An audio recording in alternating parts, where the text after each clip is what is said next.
बोलो किशन कन्हैया लाल की जय। एक बार की बात है, यशोदा मैया प्रभु श्री कृष्ण के लिए मिलने वाले उल्हानों से तंग आ गई थी और छड़ी लेकर कृष्ण की ओर दौड़ी। प्रभु ने उन्हें क्रोध में देखा तो वह अपना बचाव करने के लिए भागने लगे।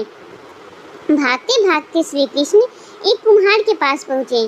कुम्हार तो मिट्टी के घड़े बनाने में व्यस्त था, लेकिन जैसे ही उसने कृष्ण को देखा तो बहुत प्रसन्न हुआ। वह जानता था कि श्री कृष्ण साक्षात परमेश्वर है। प्रभु ने कुम्हार से कहा, आज मेरी मैया मुझ पर बहुत क्रोधित है, छड़ी लेकर मेरे पीछे आ रही है, भैया मुझे कहीं छुपा लो। तब कुम्हार ने कृष्ण को एक बड़े से मटके के नीचे छिपा दिया।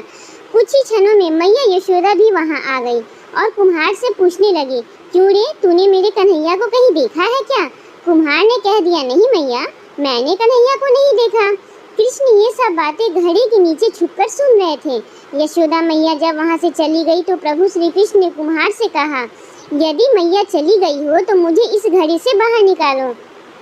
कुम्हार बोला, ऐसा नहीं प्रभु जी, पहले मुझे 84 लाख योनियों के बंधन से मुक्त करने का वचन दो। भगवान मुस्कुराए और कहा, ठीक है, मैं तुम्हें 84 लाख योनियों से मुक्त करने का वचन देता हूँ, अब तो मुझे बाहर निकाल दो। कुम्हार कहने लगा, मुझे अकेले नहीं प्रभु जी, मेरे परिवार के सारे लोगों को भी 84 लाख योनियों के बंधन से मुक्त करने का वचन दे तो मैं आपको घड़े से बाहर निकालूंगा। प्रभु ने कहा, चलो ठीक है, उनको भी 84 लाख योनियों के बंधन से मुक्त करने का वचन मैं देता हूँ, अब तो मुझे घड़े से बाहर निकाल दो।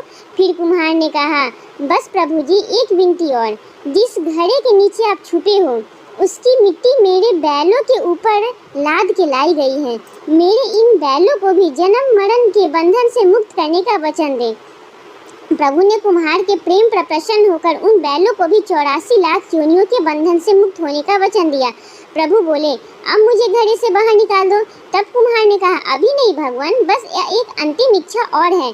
जो भी प्राणी हम दोनों के बीच के इस संवाद को सुनेगा, उसे भी अब 84 लाख योनियों के बंधन से मुक्त करने का वचन दो तो मैं आपको इस घड़े से निकाल दूंगा। कुम्हार की प्रेम भरी बातों को सुनकर प्रभु बहुत खुश हुए और उसकी इस इच्छा को भी पूरा करने का वचन दिए। फिर कुम्हार ने बाल श्री कृष्ण को घड़े से बाहर निकाल दिया, उनके चरणों में साष्टांग प्रणाम किया और प्रभु जी के गले लगकर इतना रोया कि प्रभु में ही विलीन हो गया। जरा सोच करके देखिए, जो बाल कृष्ण 7 कोस लंबे चौड़े गोवर्धन पर्वत को अपनी कानी उंगली पर उठा सकते थे, तो क्या वो एक घड़ा नहीं उठा सकते थे? पर वो तो प्रेम के भूखे थे। इसीलिए कहते हैं कि प्रभु भाव के भूखे होते हैं। तो इस तरह यूँ निकले कुम्हार की घड़े से कान्हा जी। कान्हा जी वैसे तो थे बहुत नटखट, सबको परेशान करते थे, लेकिन जब वो परेशान करते थे तो गोकुल वासियों को भी बहुत मजा आता था।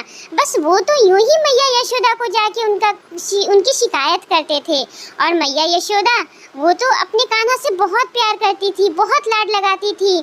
लेकिन जब बार बार कान्हा जी का शिकायत आता था तो वो परेशान हो जाती थी, क्योंकि यशोदा मैया नहीं चाहती थी कोई उनके कान्हा की शिकायत करे। बोलो किशन कन्हैया लाल की जय।